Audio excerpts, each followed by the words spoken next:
PM Shri പദ്ധതിയെ ചൊല്ലിയുള്ള വിവാദങ്ങൾക്കുള്ള മറുപടിയാണ് കേരളം കാതോർത്തതെങ്കിൽ മുഖ്യമന്ത്രി വളരെ ജനക്ഷേമപരമായിട്ടുള്ള പദ്ധതികൾ പ്രഖ്യാപിച്ചുകൊണ്ടാണ് ഈ വാർത്താ സമ്മേളനത്തെ അദ്ദേഹം നേരിടുക കൂടി ചെയ്യുന്നത്. സ്ത്രീപക്ഷമായിട്ടുള്ള ജനകീയമായിട്ടുള്ള ക്ഷേമ പ്രവർത്തനങ്ങൾ പ്രഖ്യാപിക്കുന്നു. ക്ഷേമ പെൻഷൻ 2000 രൂപയാക്കി വർദ്ധിപ്പിച്ച കാര്യം അറിയിക്കുന്നു. ഒപ്പം സ്ത്രീകൾക്ക് 35 മുതൽ 60 വയസ്സ് വരെ പ്രായമുള്ള സ്ത്രീകൾക്ക് 1000 രൂപ പെൻഷൻ നൽകുമെന്നുള്ള പ്രഖ്യാപനം. അങ്ങനെ തദ്ദേശ തെരഞ്ഞെടുപ്പ് നിയമസഭാ തെരഞ്ഞെടുപ്പ് പടിവാതിക്കലെത്തിൽക്കെ ആ തരത്തിലുള്ള ജനകീയ പദ്ധതി പ്രഖ്യാപനം കൂടിയുണ്ട്. അതിനിടയിൽ PM ശ്രീയെ പറ്റിയും ആ പ്രശ്നം പരിഹരിച്ചു. ഉപസമിതി 7 അംഗ മന്ത്രിമാർ ഉൾപ്പെടുന്ന ഉപസമിതി രൂപീകരിച്ചിരിക്കുന്നു.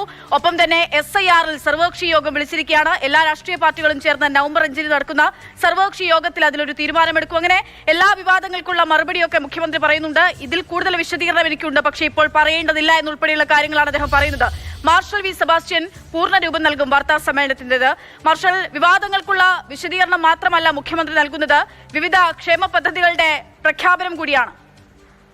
അക്ഷയ, അതായത് തദ്ദേശ തെരഞ്ഞെടുപ്പിന് വേണ്ടി അടുത്തയാഴ്ച മുതൽ LDF നേതാക്കൾ വീടുകൾ സന്ദർശിക്കാൻ വേണ്ടി പോവുകയാണ്.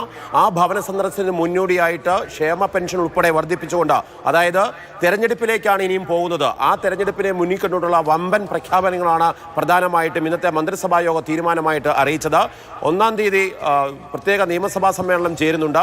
അതിനു മുമ്പ് തന്നെ ഇത്തരം പ്രഖ്യാപനങ്ങൾ നടത്തിക്കൊണ്ട് വിവാദങ്ങളുടെ എല്ലാം മുനയൊടിക്കുക എന്നുള്ള രാഷ്ട്രീയ തന്ത്രമാണ് ഇപ്പോൾ സർക്കാർ സ്വീകരിച്ചിട്ടുള്ളത്. എന്ന് മാത്രമല്ല, 7 അംഗ മന്ത്രിസഭാ ഉപസമിതിയെ 7-ാം നാൾ പ്രഖ്യാപിച്ചുകൊണ്ട് വളരെ കൃത്യമായ രീതിയിൽ തന്നെ PM ശ്രീയുമായി ബന്ധപ്പെട്ട് CPI CPM തർക്കം പരിഹരിച്ചിരിക്കുന്നു എന്നുള്ള ഒരു വിജയവും കൂടി ഈ മന്ത്രിസഭാ യോഗത്തിൽ ഉണ്ടായിരിക്കുന്നു. അതോടൊപ്പം PM ശ്രീയുമായി ബന്ധപ്പെട്ട് വന്നിട്ടുള്ള എല്ലാ പ്രശ്നങ്ങളും ഈ മന്ത്രിസഭാ ഉപസമിതിയാണ് ഇനിയും പരിശോധിക്കുക. അവരുടെ പുനഃപരിശോധനയ്ക്ക് ശേഷം മാത്രമേ കരാറുമായിട്ട് മുന്നോട്ട് പോകുകയുള്ളൂ എന്നുള്ള ഏകപക്ഷീയമായ ഒരു നിലപാട് സംസ്ഥാന സർക്കാർ സ്വീകരിച്ചിരിക്കുകയാണ്. അതനുസരിച്ചുള്ള കത്ത് CPI മന്ത്രിമാരുടെ കൂടി അനുമതിയോടുകൂടി ഈ ഉപസമിതി തയ്യാറാക്കി കേന്ദ്രത്തെ അറിയിക്കുന്നു എന്നുള്ള കാര്യം കൂടിയുണ്ട്.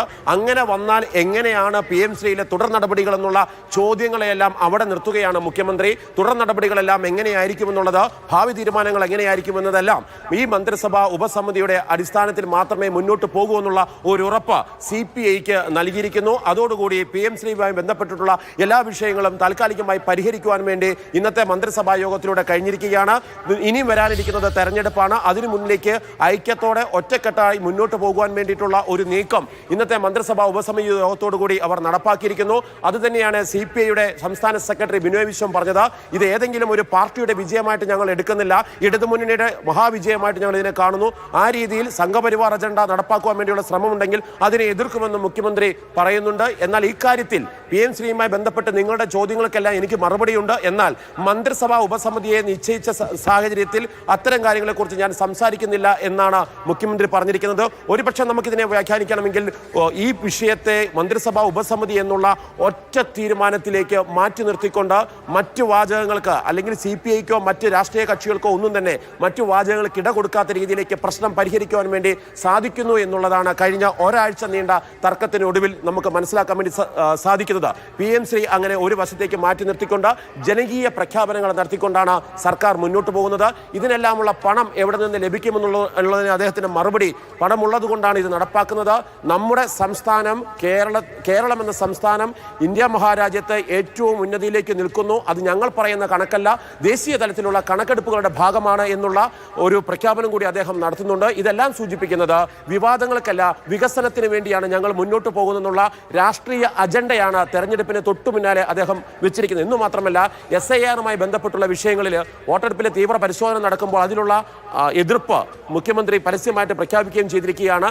അങ്ങനെ കേന്ദ്രവുമായിട്ടുള്ള ചില കാര്യങ്ങളിൽ യോജിച്ചു പോകുമ്പോൾ തന്നെ ഇത്തരം കാര്യങ്ങളിലുള്ള വിയോജിപ്പ് കൂടി പറഞ്ഞുകൊണ്ടാണ് ഇന്നത്തെ മന്ത്രിസഭാ യോഗത്തിന്റെ തീരുമാനങ്ങൾ അദ്ദേഹം വിശദീകരിക്കുന്നത്. അക്ഷയ, മാർഷൽ, ഇവിടെ നേരത്തെ നമ്മൾ സൂചിപ്പിച്ച PM ശ്രീ പദ്ധതിയുമായി ബന്ധപ്പെട്ടുകൊണ്ട് ഏറ്റവും പ്രധാനമായും CPM-നെതിരെ, സർക്കാരിനെതിരെ ഉന്നയിക്കപ്പെട്ട വിമർശനം എന്ന് പറയുന്നത് മുന്നണി മര്യാദകളുടെ ലംഘനമായിരുന്നു. ഇപ്പോൾ നേരത്തെ 7 അംഗ സമിതിയിൽ ഉൾപ്പെട്ടിട്ടുള്ള മന്ത്രിമാരുടെ പേരെടുത്ത് നോക്കിയായിരുന്നു.